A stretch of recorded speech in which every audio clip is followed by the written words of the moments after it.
So yan guys, magandang buhay po Pilipinas, magandang buhay po Luzon, Visayas, Mindanao at sa buong mundo mga ka-showing. So for today's video mga ka-showing ay magbigay lang po tayo ng prueba, no, sa mga nag-comment po dyan na wala po akong prueba na wala pong budget yung DSKE po ngayong December mga ka-showing. So panoorin po natin itong video na ito mga ka-showing na galing po kay Comelec Chairman George Garcia mga ka-showing. So bago tayo natin pakinggan ang video pong ito ay kung bago lang kayo sa akin channel ay huwag niyo sanang kalimutan na mag-subscribe.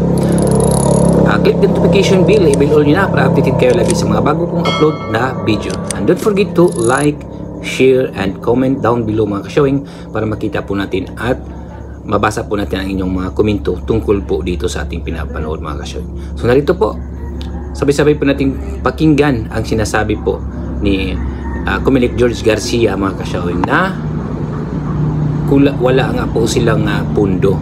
Ewan ko lang ngayon kung ginawan ba ng paraan, no? Pero yung sinasabi nyo pong nakaready na po ang Comelec, talagang nakaready na po talaga yan, no? Dahil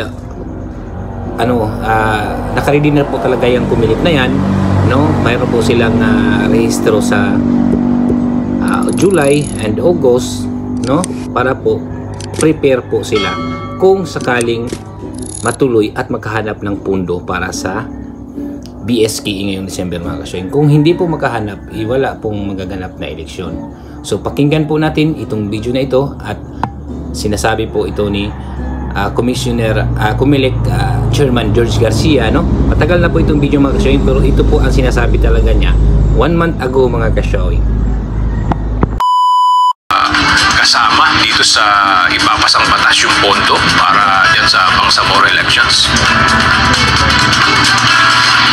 Magandang tanghali, aga sa ngayon ay wala pang panawagan no, ang Commission on Elections. Ang sinasabi naman kasi ng Comelec ay palagi silang maghapa para maisasagawa yung halalan. Sa ngayon, ang ginagawa ng Commission ay hinihintay nila aga yung panukalang batas na posibleng mapirmahan ni Pangulong Ferdinand Marcos Jr.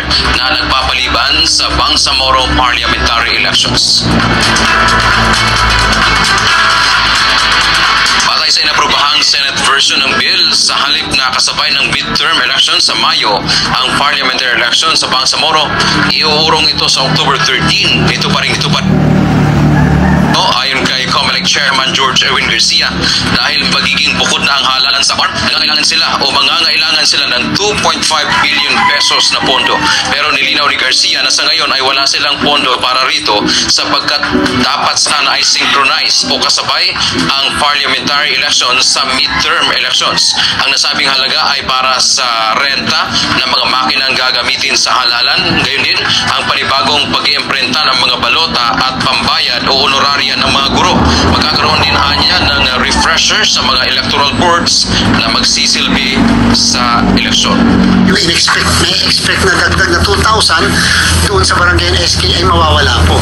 At the same time, wala na rin pong support staff at iba pang mga components. Dismayado ang Commission on Elections o Comelec dahil wala anya silang may bibigay na dagdag honoraria sa mga guro na magsisilbi sa 2025 barangay at sangguniang kabataan elections o BSKE. Hindi na rin sila mabibigyan ng support staff, bunsod ng kakulangan ng pondo.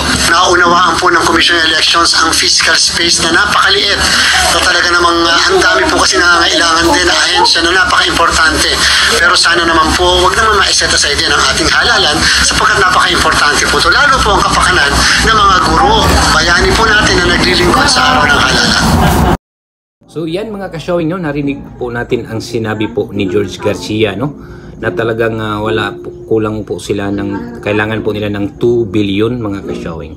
So kayo na po ang maghusga niyan mga ka-showing kung ano po ang inyong masasabi dyan. Comment down below po para po mabasa at makita po natin ang inyong mga komento, no, at opinion po tungkol dito sa video natin nga pinapanood po natin mga ka-showing. Dahil sa ngayon po ay wala pa pong silang sinasabi na nakahanap na po sila ng budget para po sa BSKE ngayong December mga ka-showing. So ayan po mga ka-showing, maraming salamat po.